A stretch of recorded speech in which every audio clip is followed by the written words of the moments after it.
I'm Damien Fowler. And I'm Elise Liffring. And welcome to this edition of the Current Podcast. This week, we're delighted to talk with Chad Waetzig, the CMO of Crunch Fitness, who leads the brand's marketing and communication efforts for its gym locations all over the world. Headquartered in New York City, Crunch serves 2.5 million members with over 460 gyms worldwide and continues to expand in the US and around the globe. While Crunch has built a community of fitness enthusiasts at its physical locations, it has also been on a mission of expanding its reach on digital. We start by asking Chad about how he'd characterize the gym's marketing goals. It's really important for us to both build comprehension around what the Crunch brand experience is. And we think we've got a pretty unique offering in the high value, low price space in fitness, but it's also to drive leads. And it's to fill that consumer funnel with folks who are interested in exploring a fitness workout and building that lead base so that our franchisees, our partners in our marketing journey, can invite them into the gym, give them a free trial, and encourage them to join and continue their fitness journey with us. So as we think about what we do day in and day out, I'd say that 80% of what we do is focused on how can we introduce the brand to more people and drive leads into the system. Now, can you talk about your latest campaign and how that works? And you're talking about a kind of big campaign, but you're also then trying to target local gyms and gym spaces and demographics. Can you talk about how that relationship works? What about the new campaign? Feel good, not bad? Yeah. So we're really excited about Feel Good, Not Bad. We launched the campaign on December the 26th, which is basically the start of our year, immediately after Christmas. And the conceit or the gestalt of the campaign is to recognize that as a country, we've gone through a lot of bad stuff. And there's a lot of bad in the world. And we don't want to focus on the bad in the world, but we know that it's out there. How do we recognize that a way to combat that is to feel good? And to feel good, you can do that through working out. So the whole campaign is focused on this idea of telling a story about the bad things that happen through silly, humorous metaphors, banging your head on a drawer, getting stuck in a revolving door, waking up in the desert on a camping trip with a snake attached to your face, really absurd, silly things as a metaphor for the bad in the world. And that through working out at Crunch, you can get those endorphin rushes, you can escape from the world, you can forget all the bad that's out there and really focus on yourself. You can really lose yourself at Crunch. So that's the gestalt behind the campaign or the idea behind the campaign. Now, the way we execute that campaign, and we do it in partnership with our franchisees, is through a mix of brand marketing, performance marketing, and retail marketing. And so we've designed creative assets that kind of take you through that entire journey, whether it's television, radio, direct mail, or digital marketing assets that really tell that story in a layered way as a consumer moves through the journey. Yeah, that's interesting. Now, you mentioned the campaign, the Feel Good, Not Bad campaign, is one that really dives into humor to convey how fitness can be fun. And we recently had on this podcast the CEO of BBDO, Andrew Robertson, who talked about the importance of funny ads and why they're so important to building a brand's identity. I wanted to get your thoughts on that and why is funny the right fit for you? First of all, I would agree with his assessment. And at our heart, we're storytellers, right? All marketers are storytellers, and we're telling the story of our brand and our business. And humor, leveraging humor, is one way to tell that story and in a way that we think breaks through the clutter. We're a gym, for goodness sakes, right? We're a place where people come to get better, whether that's more flexible, whether that's to build endurance, whether that's to lose weight, whether that's to gain strength and muscle. But we also don't take ourselves too seriously. And so we think that our no judgments philosophy, the way we approach our members and the way we approach our experience, it really lends itself well to humor. But the other thing to keep in mind too is that humor can work in almost any business. Think about insurance. 20 years ago, if you had said, we're going to use humor to tell the insurance story, people would have thought you were crazy. Maybe it's more than 20 years now, but Geico really broke through the clutter. And now look at everybody in that category, right? They all leverage humor for something that is not a very funny product. Yes. Our product isn't funny, but our product and our experience is fun. And we think humor helps us tell that story well. Now, here we talk a lot about digital channels, obviously, programmatic, CTV, and there's a common philosophy, or really it's just a fact at this point, that that's a good way to reach like younger consumers. Is that Yes. what you are finding? Are you trying to reach millennials and Gen Zers specifically? Our core consumer is somebody that we call young, strong, and social. They are our North Star. They're the group that we focus on.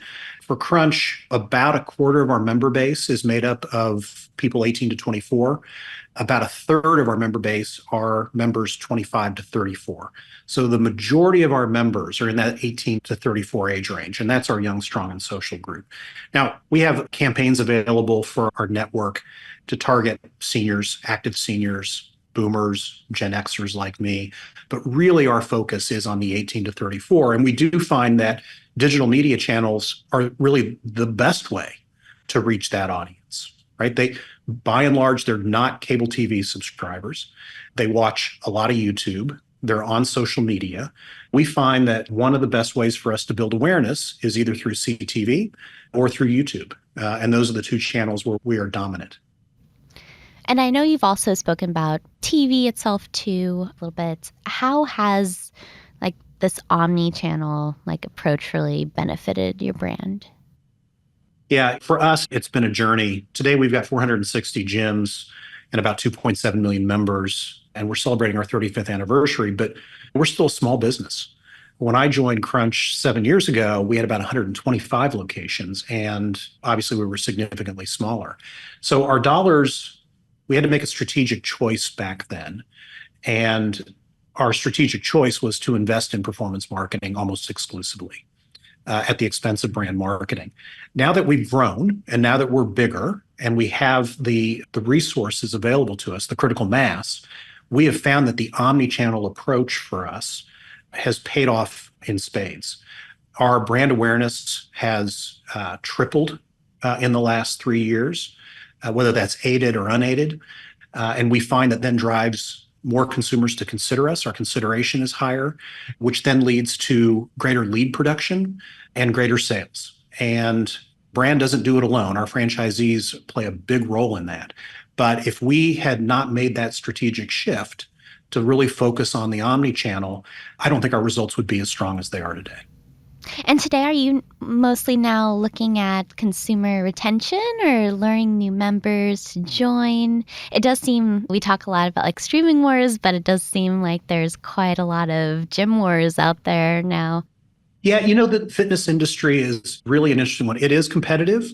So today, about 1 in 5 Americans belongs to a gym, a health club, the Y, or a boutique studio. Now, that number 10, 15 years ago was probably closer to 15%, 14%.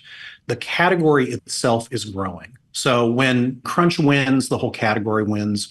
When our competitors win, the category wins because we are growing the category. But we do compete for a lot of the same folks. People do switch gyms. They break up with their old gym. They join a new gym. And so it is a mix for us on the acquisition side to both bring new people into the category that maybe are just considering a gym for the very first time, but we're also trying to steal members from other clubs, that without a doubt. And our competition would probably say the same. So in answer to your bigger question, how do we think about it? Is it about retention? Is it about acquisition? It really is both. It's interesting. We did use the analogy of streaming, but there's a lot of churn in streaming. You turn off your subscription for one and then you turn it on for another. We just had some data recently that said, I think 30% of people who cancel return within a few months to the channel. So it's an interesting game, I guess.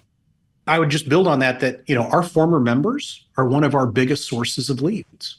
We very much look at our former members as potential future members, and they do come back. Very interesting.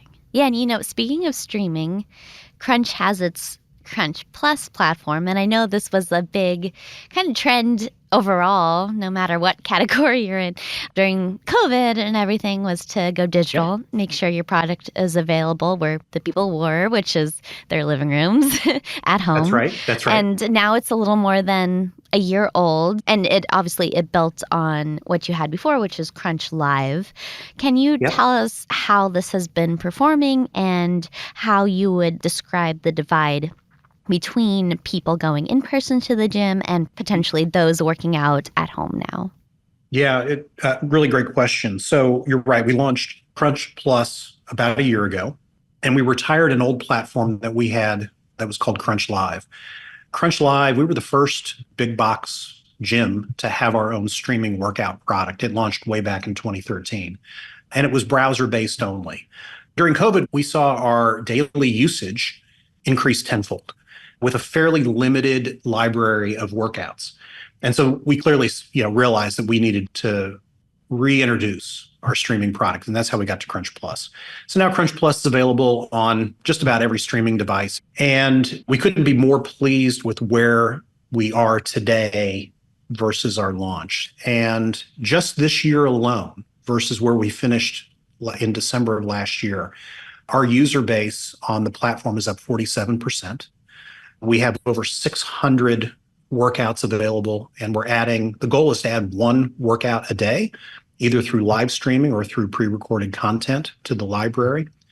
And we see Crunch Plus as really both a member benefit. So if you are a Crunch member, you get access to Crunch Plus at basically a 70% discount off the retail price. It's incredibly affordable. It's $1.99 a month. And so for our members, it's a way to take that brand experience outside the four walls of the gym, whether they're wanting to work out at home or maybe they travel a lot and they want to take it on the road, but they can also take it right back into the gym. And so we've got workouts that are on a treadmill or on a spin bike or require the use of dumbbells and other equipment that you may not have at home, but we've got in the Crunch gym.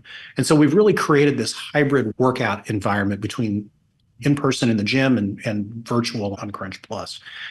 And now for our retail subscribers, those that are not Crunch members, they pay $6.99 a month. So we have lots of growth ahead of us in terms of our physical footprint, but we love where our digital footprint has taken us. Yeah, that's a great move. I see people in the gym with their smartphones looking at workouts and things. It makes sense for you to have that workout associated with Crunch, the gym. That's right. Question. That's exactly right. And we really have only started to scratch the surface of where we can take this. I mean, one of the biggest challenges for new people who have never worked out in a gym before is the intimidation that they feel when they come to the gym. And most people think about the intimidation as being I've got to lose weight before I join the gym mentality, right? The body image concerns. But think about this. If you've never been to a gym before and you walk in the door, you are seeing all kinds of foreign alien equipment with pulleys and weights and pins and benches that articulate in different directions. Where do I even start? Mm-hmm. And what we think Crunch Plus is going to be great for is to give people who are completely new to the gym experience that introduction of how do I get started? What is the best workout for me? How does this piece of equipment actually work? If I'm concerned about how I might be perceived by others, let me watch this video and see how to set this up correctly. So we're real excited about where we're going to continue to take this platform as it continues to grow and mature. Yeah, that's a great point. I could have used that for sure. Yeah, and you see some of these dudes in there, they're massive and they're making it look like child's play. I'm like, what? This, right. This is scary. Right. Yeah. Right. The great thing about those guys, though, is if you ask them for help, they're going to jump right in and help you. Yeah, they're very proud to share. Here's how you do this. It's a community, right? Fitness community. Mm-hmm. Absolutely. It's the community. In fact, we just did a recent new member survey, and we found that 46% of our new members have actually made new friends or founded a community at Crunch just by joining and getting to the gym. So we do think Crunch is a great place to build community. And our members, that's one of the reasons why they join. And speaking of community, you have recently teamed up with Amazon One. Can you talk about how that partnership improves the membership experience for your customers? Yeah, we love our partnership with Amazon.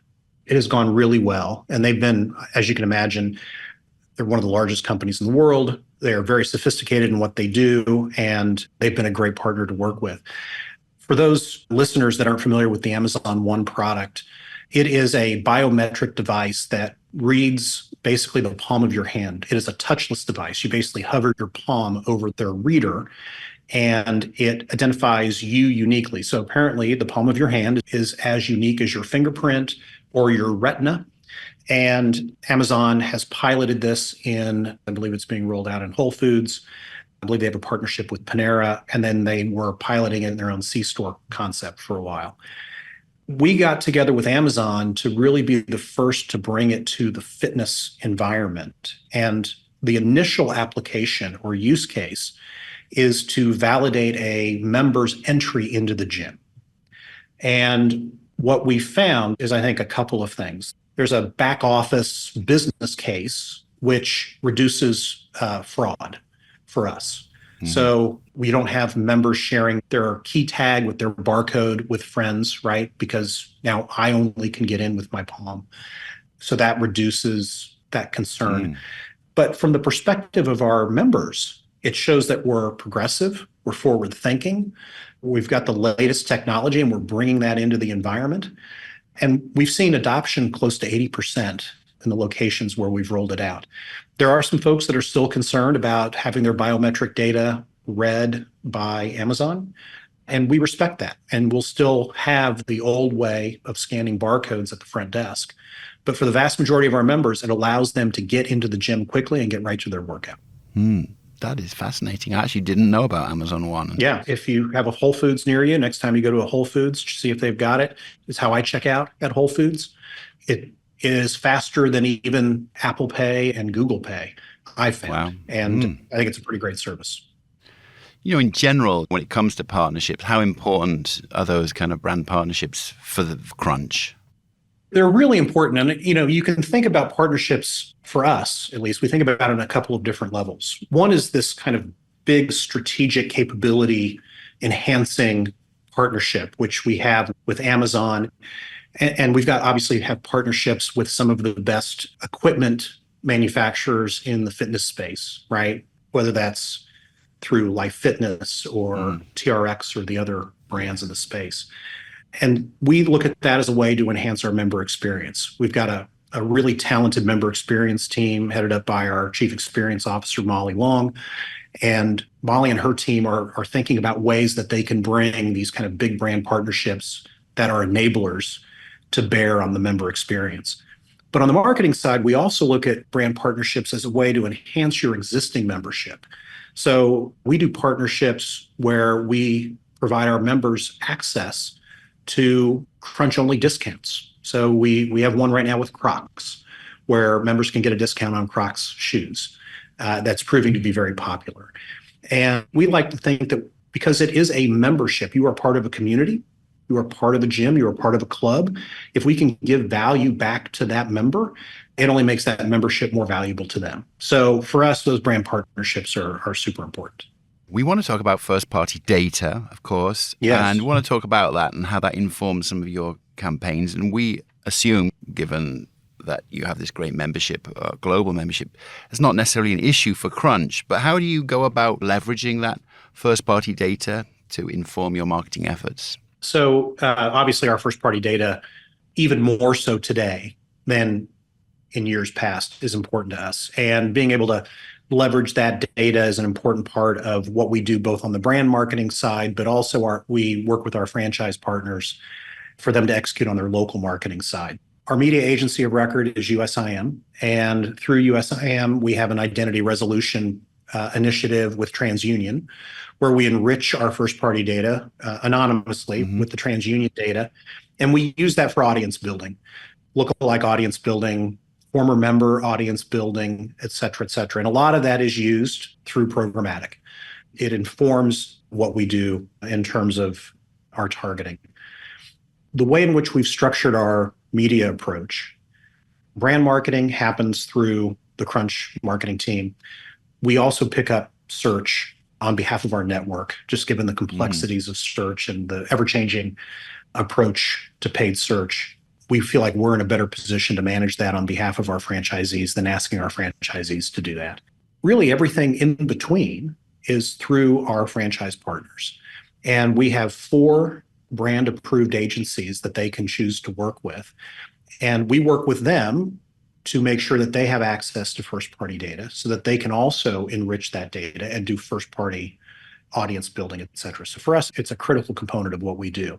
And again, of what we spend, I would say that from CTV all the way down through search, probably 90% of our spend across the network is digital. Very awesome. I actually have a question about first-party data. Are you able to glean more, say, from Crunch Plus, because people are tuning in and you're able to see what kind of workouts they're choosing, when they are actually working out? It must be very revealing, even more so than your regular gym customers that come in. That's actually a great question, and it is true. Because obviously we control and manage the Crunch Plus platform, of the 600 plus videos or workouts that we have, we can see what the viewership is. We understand the view through rate on each of those. We know what each subscriber is watching and what kind of workouts they're doing and the frequency with which they're doing that. And that's rich data that we don't necessarily have easily accessed on the gym membership side. So from that standpoint, in terms of building out new workouts, as an example, we found that the 20-minute workout videos were the most popular in the group. And yet when we were launching with 30, 45-minute workout videos. We pivoted very quickly to doing more 20-minute workouts. And what we found is the 20 minutes were actually too long based on view-through rates. So we launched a number of what we call quickies, right? They're 5-minute workouts. And the viewership on those has skyrocketed. That's where we've leveraged that first-party data to learn. On the gym side, it's a little bit more challenging, but we're actually building out more of a first-party data set around utilization of the gym. We know when they check into the gym. If they book and take a group fitness class, we know that they're doing that because that's an online reservation system. We know when they buy a personal training package and when they take personal training sessions. And so the next level for us as an organization is to better activate that first-party data so that we can do a better job on member retention, upselling into higher tier memberships, and cross-selling into other parts of our business. And based off of that, and knowing that you guys are located in 41 states, yes, you can probably tell me which states are the fittest in the U.S. in terms of attendance. I mean, I'm just curious. Well, that's a really good question. It's New York, I know. It's probably New York. I can say that there are certain markets, the Southeast is one of them, where the number of visits per member is higher than the average. Obviously, we have an average per month in the Southeast, really strong gym attendance. Interesting. I'm not going to say whether or not they're more fit than anywhere else. You can't know that. But utilization does vary based on market. I don't know how much of that is driven by weather or how much that's driven by lifestyle. And then certainly like in New York City, we have really strong utilization of the gyms. Best ever, better than pre-pandemic. Oh, wow. But we've seen that across the board, that the utilization of our gyms post-pandemic has been at a higher level everywhere than pre-pandemic. People want to get out there again. I think people want to get out there. Yeah, I think they recognize that the role of fitness in relieving stress and anxiety is important. How do you then tailor your messaging based off of location? We do build out marketing assets that allow our franchisees who are the closest to the member than we are here in the Puzzle Palace here in New York City, right, in the Ivory Tower. We make sure that we provide assets that if your club is really strong in group fitness classes, that we've got the assets for you there. If your gym is really big into strength training, which is virtually all gyms now, we've got lots of strength training assets. Or if you're into HIIT workouts, or if Kids Crunch babysitting is important because you've got a lot of younger families and they need to have childcare when they come to the gym and work out. And we allow our franchisees then to use those assets to tailor their marketing communications based on their local needs. So there's obviously one of the biggest categories on social media is fitness, I would say. There's so many fitness influencers out there these days. To what extent do you share a kind of like common goal to get people to the gym? Do you then access and use these social media personalities? Yeah, really good question. Influencers in the fitness space are very important. And we have worked with influencers off and on over the past several years. We work with them today. And what we have found them to be most effective for us is around awareness building, introducing Crunch to their audience. We have tried to activate, and I'm using air quotes for those listening, obviously. We've tried to activate those influencers to try to sell gym memberships. And we've not succeeded in that. I think their audiences see through that as a paid placement. And so for us, it's more about the authenticity of we want to invite the influencers into our gym. We want them to get in a great workout. We want them to tell their story. And that does more value for us than them trying to sell a membership to their audience. And so we certainly work and we pay influencers for some of that awareness building. But we also work really hard to make sure that our member experience is an excellent experience for all of our members, because we have influencers in our gym all the time that we may not even be aware that they're there. And we want it to organically work its way through social media. And we've actually had some great success with that. And so the success comes from our fantastic operators on running a great gym. And the influencers who are already members are just telling the Crunch story for us. They're evangelists, and you really can't put a price on that. And that's it for this edition of The Current Podcast. We'll be back next week, so stay tuned. The Current Podcast theme is by Love and Caliber. The Current team includes Kat Fessy and Sydney Cairns. And remember, all marketers are storytellers, and we're telling the story of our brand and our business. And humor, leveraging humor, is one way to tell that story in a way that we think breaks through the clutter. I'm Damien. And I'm Elise. And we'll see you next time. And if you like what you hear, please subscribe and leave us a review. Also, tune into our other podcast, The Current Report.